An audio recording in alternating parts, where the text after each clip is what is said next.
Chapter 44. The Appointment Kept. The church clocks chimed 11:15 as two figures emerged on London Bridge. One, which advanced with a swift and rapid step, was that of a woman, who looked eagerly about her as though in quest of some expected object. The other figure was that of a man, who slunk along in the deepest shadow he could find, and at some distance accommodated his pace to hers, stopping when she stopped, and, as she moved again, creeping stealthily on, but never allowing himself, in the ardor of his pursuit, to gain upon her footsteps. Thus they crossed the bridge from the Middlesex to the Surrey shore, when the woman, apparently disappointed in her anxious scrutiny of the foot passengers, turned back. The movement was sudden, but he who watched her was not thrown off his guard by it, for shrinking into one of the recesses which surmount the piers of the bridge, and leaning over the parapet the better to conceal his figure, he suffered her to pass by on the opposite pavement, and when she was about the same distance in advance as she had been before, he slipped quietly down and followed her again. At nearly the center of the bridge she stopped. The man stopped too. It was a very dark night. The day had been unfavorable, and at that hour and place there were few people stirring. Such as there were hurried quickly past, very possibly without seeing, but certainly without noticing, either the woman or the man who kept her in view. Their appearance was not calculated to attract the importunate regards of such of London's destitute population as chanced to take their way over the bridge that night, in search of some cold arch or doorless hovel wherein to lay their heads. They stood there in silence, neither speaking nor spoken to by any one who passed. A mist hung over the river, deepening the red glare of the fires that burnt upon the small craft moored off the different wharfs, and rendering darker and more indistinct the murky buildings on the banks. The old, smoke-stained storehouses on either side rose heavy and dull from the dense mass of roofs and gables, and frowned sternly upon water too black to reflect even their lumbering shapes. The tower of old St. Saviour's Church, and the spire of St. Magnus, so long the giant warders of the ancient bridge, were visible in the gloom. But the forest of shipping below bridge, and the thickly scattered spires of churches above, were nearly all hidden from the sight.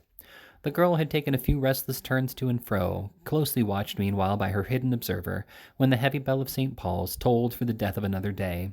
Midnight had come upon the crowded city, the palace, the night cellar, the jail, the madhouse, the chambers of birth and death, of health and sickness, the rigid face of the corpse and the calm sleep of the child. Midnight was upon them all. The hour had not struck 2 minutes when a young lady, accompanied by a gray-haired gentleman, alighted from a hackney carriage within a short distance of the bridge, and, having dismissed the vehicle, walked straight towards it. They had scarcely set foot upon its pavement when the girl started, and immediately made towards them.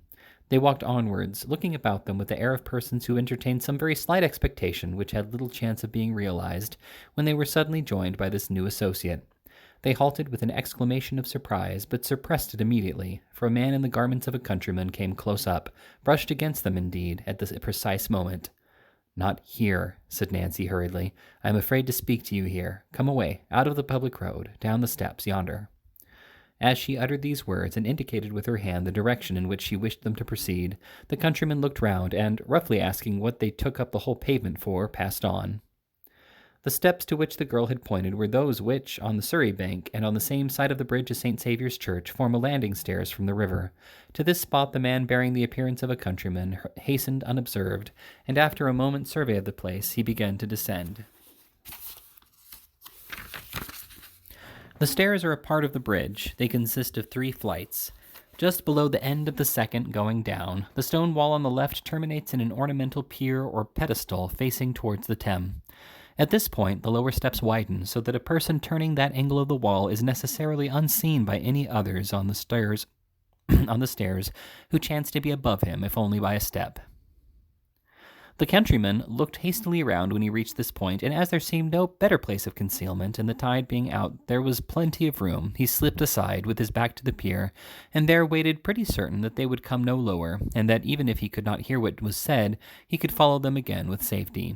So tardily stole the time in this lonely place, and so eager was the spy to penetrate the motives of an interview so different from what he had been led to expect, that he more than once gave the matter up for lost, and persuaded himself either that they had stopped far above, or resorted to some entirely different spot to hold their mysterious conversation. He was on the very point of emerging from his hiding place and regaining the road above, when he heard the sound of footsteps, and directly afterwards of voices, almost close at his ear. He drew himself straight upright against the wall, and, scarcely breathing, listened attentively. This is far enough, said a voice, which was evidently that of the gentleman. I will not suffer this young lady to go any further. Many people would have distrusted you too much to have come even so far, but you see I am willing to humor you. To humor me, cried the voice of the girl whom he had followed. You're considerate indeed, sir, to humor me. Well, well, it's no matter. Why, for that. Why, for what? Said the gentleman in a kinder tone. For what purpose can you have brought us to this strange place? Why not have let me speak to you above there, where it is light, and there is something stirring, instead of bringing us to this dark and dismal hole? I told you before, replied Nancy, that I was afraid to speak to you there. I don't know why it is, said the girl, shuddering, but I have such a fear and dread upon me tonight that I can hardly stand. A fear of what? Asked the gentleman, who seemed to pity her. I scarcely know of what, replied the girl. I wish I did. Horrible thoughts of death and shrouds with blood upon them, and a fear that has made me burn as if I were on fire, have been upon me all day. I was reading a book tonight to while the time away, and the same things came into the print. Imagination, said the gentleman, soothing her. No imagination, replied the girl in a hoarse voice. I'll swear I saw coffin written in every page of the book in large black letters, aye, and they carried one close to me in the streets tonight. There is nothing unusual in that, said the gentleman. They have passed me often. Real ones, rejoined the girl. This was not. There was something so uncommon in her manner that the flesh of the concealed listener crept as he heard the girl utter these words, and the blood chilled within him. He had never experienced a greater relief than hearing the sweet voice of the young lady as she begged her to be calm, and not allow herself to become the prey of such fearful fancies. Speak to her kindly, said the young lady to her companion. Poor creature, she seems to need it. Your haughty religious people would have held their heads up to see me as I am tonight, and preached of flames and vengeance, cried the girl. Oh, dear lady, why aren't those who claim to be God's own folks as gentle and as kind to us poor wretches as you, who, having youth and beauty and all that they have lost, might be a little proud, instead of so much humbler? Ah, said the gentleman, a Turk turns his face after washing it well to the east when he says his prayers. These good people, after giving their faces such a rub with the world as takes the smiles off, turn with no less regularity to the darkest side of heaven. Between the Mussulman and the Pharisee, commend me to the first. No, the Muslim and the Pharisee, commend me to the first. These words appeared to be addressed to the young lady, and were perhaps uttered with the view of affording Nancy time to recover herself. The gentleman shortly afterwards addressed himself to her. You were not here last Sunday night, he said. I couldn't come, replied Nancy. I was kept by force. By whom? Bill, him that I told the young lady of before. You were not suspected of holding any communication with anybody on the subject which has brought us here tonight, I hope, asked the old gentleman anxiously. No, replied the girl, shaking her head. It's not very easy for me to leave him unless he knows why. I couldn't have seen the lady when I did, but that I gave him a drink of laudanum before I came away. Did he awake before you returned? Inquired the gentleman. No, and neither he nor any of them suspect me. Good, said the gentleman. Now listen to me. I am ready, replied the girl as he paused for a moment. This young lady, the gentleman began, has communicated to me and some other friends who can be safely trusted what you told her nearly a fortnight since. I confess to you that I had doubts at first whether you were to be implicitly relied upon, but now I firmly believe you are. I am, said the girl earnestly. I repeat that I firmly believe it. To prove to you that I am disposed to trust you, I tell you without reserve that we propose to extort the secret, whatever it may be, from the fears of this man Monks. But if, said the gentleman, he cannot be secured, or if secured, cannot be acted upon as we wish, you must deliver up Fagin. Fagin, cried the girl, recoiling. That man must be delivered up by you, said the gentleman. I will not do it. I will never do it, replied the girl. Devil that he is, and worse than devil as he has been to me, I will never do that. You will not, said the gentleman, who seemed fully prepared for this answer. Never, returned the girl. Tell me why. For one reason, rejoined the girl firmly. For one reason, that the lady knows and will stand by me in. I know she will, for I have her promise. And for this other reason besides, that bad life as he has led, I have led a bad life too. There are many of us who have kept the same courses together, and I'll not turn upon them who might, any of them, have turned upon me, but didn't, bad as they are. Then, said the gentleman quickly, as if this had been the point he had been aiming to attain, put Monks into my hands, and leave him to me to deal with. What if he turns against the others? I promise you that in that case, if the truth is forced from him, there the matter will rest. There must be circumstances in Oliver's little history which it would be painful to drag before the public eye, and if the truth is once elicited, they shall go scot-free. And if it is not, suggested the girl. Then, pursued the gentleman, this Fagin shall not be brought to justice without your consent. In such a case I could show you reasons, I think, which would induce you to yield it. Have I the lady's promise for that? Asked the girl eagerly. You have, replied Rose, my true and faithful pledge. Monks would never learn how you knew what you do, said the girl after a short pause. Never, replied the gentleman. The intelligence should be so brought to bear upon him that he could never even guess. I have been a liar, and among liars, from a little child, said the girl after another interval of silence. But I will take your words. After receiving an assurance from both that she might safely do so, she proceeded in a voice so low that it was often difficult for the listener to discover even the purport of what she said, to describe by name and situation the public house whence she had been followed that night. From the manner in which she occasionally paused, it appeared as if the gentleman were making some hasty notes of the information she communicated. When she had thoroughly explained the localities of the place, the best position from which to watch it without exciting observation, and the night and hour on which Monks was most in the habit of frequenting it, she seemed to consider a few moments for the purpose of recalling his features and appearance more forcibly to her recollection. He is tall, said the girl, and a strongly made man, but not stout. He has a lurking walk, and as he walks, constantly looks over his shoulder, first on one side, and then on the other. Don't forget that, for his eyes are sunk in his head so much deeper than any other man's, that you might almost tell him by that alone. His face is dark, like his hair and eyes, but although he can't be more than 6 or 28, withered and haggard. His lips are often discolored and disfigured with the marks of teeth, for he has desperate fits, and sometimes even bites his hands and covers them with wounds.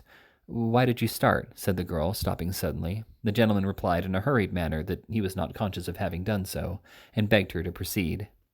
Part of this, said the girl, I have drawn out from other people of the house I tell you of, for I have only seen him twice, and both times he was covered up in a large cloak.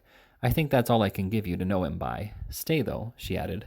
Upon his throat, so high that you can see a part of it below his neckerchief when he turns his face, there is a broad red mark, like a burn or scald, cried the gentleman. How's this? Said the girl. You know him? The young lady uttered a cry of extreme surprise, and for a few moments they were so still that the listener could distinctly hear them breathe. I think I do, said the gentleman, breaking silence. I should, by your description. We shall see. Many people are singularly like each other, though. It may not be the same. As he expressed himself to this effect with assumed carelessness, he took a step or two nearer the concealed spy, as the latter could tell from the distinctness with which he heard him mutter, It must be he. Now, he said, returning, so it seemed by the sound, to the spot where he had stood before, you have given us most valuable assistance, young woman, and I wish you to be the better for it. What can I do to serve you? Nothing, replied Nancy. You will not persist in saying that, rejoined the gentleman with a voice and emphasis of kindness that might have touched a much harder and more obdurate heart. Think now, tell me. Nothing, sir, rejoined the girl, weeping. You can do nothing to help me. I am past all hope, indeed. You put yourself beyond its pale, said the gentleman. The past has been a dreary waste with you, of youthful energies misspent, and such priceless treasures lavished as the Creator bestows but once, and never grants again, but for the future you may hope. I do not say that it is in our power to offer you peace of heart and mind, for that must come as you seek it, but a quiet asylum, either in England, or if you fear to remain here in some foreign country, it is not only within the compass of our ability, but our most anxious wish to secure to you. Before the dawn of morning, before this river wakes to the first glimpse of daylight, you shall be placed as entirely beyond the reach of your former associates, and leave as utter an absence of all traces behind you as if you were to disappear from the earth this moment. Come, I would not have you go back to exchange one word with any old companion, or take one look at any old haunt, or breathe the very air which is pestilence and death to you. Quit them all, while there is time and opportunity. She will be persuaded now, cried the young lady. She hesitates, I am sure. I fear not, my dear, said the gentleman. No, sir, I do not, replied the girl after a short struggle. I am chained to my old life. I loathe and hate it now, but I cannot leave it. I must have gone too far to turn back, and yet I don't know, for if you had spoken to me so some time ago, I should have laughed it off. But, she said, looking hastily round, this fear comes over me again. I must go home. Home? Repeated the young lady, with great stress upon the word. Home. lady, rejoined the girl, to such a home as I have raised for myself with the work of my whole life. Let us part. I shall be watched or seen. Go, go. If I have done you any service, all I ask is that you leave me and let me go my own way alone. It is useless, said the gentleman with a sigh. We compromise her safety, perhaps, by staying here. We may have detained her longer than she expected already. Yes, yes, urged the girl, you have. What, cried the young lady, can be the end of this poor creature's life? What? Repeated the girl. Look before you, lady. Look at that dark water. How many times do you read of such as me, who spring into the tide and leave no living thing to care for or bewail them? It may be years hence, or it may be only months, but I shall come to that at last. Do not speak thus, pray, returned the young lady, sobbing. It will never reach your ears, dear lady. And goodness forbid such horrors should, replied the girl. Good night, good night. The gentleman turned away. This purse, cried the young lady, take it for my sake, that you may have some resource in an hour of need and trouble. No, no, replied the girl, I have not done this for money. Let me have that to think of. And yet, give me something that you have worn. I should like to have something. No, not a ring. Your gloves or handkerchief, anything that I can keep as having belonged to you, sweet lady. There, bless you, God bless you. Good night, good night. The violent agitation of the girl and the apprehension of some discovery which would subject her to ill usage and violence seemed to determine the gentleman to leave her as she requested. The sound of retreating footsteps was audible, and the voices ceased. The two figures of the young lady and her companion soon afterwards appeared upon the bridge. They stopped at the summit of the stairs. Hark, cried the young lady, listening. Did she call? I thought I heard her voice. No, my love, replied Mr. Brownlow, looking sadly back. She has not moved, and will not until we are gone. Rose Maylie lingered, but the old gentleman drew her arm through his, and led her with gentle force away. As they disappeared, the girl sunk down nearly at her full length upon one of the stone stairs, and vented the anguish of her heart in bitter tears. After a time she rose, and with feeble and tottering steps ascended to the street. The astonished listener remained motionless on his post for some minutes afterwards, and having ascertained with many cautious glances around him that he was again alone, crept slowly from its hiding-place and returned, stealthily and in the shade of the wall, in the same manner as he had descended. Peeping out more than once when he reached the top to make sure that he was unobserved, Noah Claypole darted away at his utmost speed and made for Fagin's house as fast as his legs would carry him.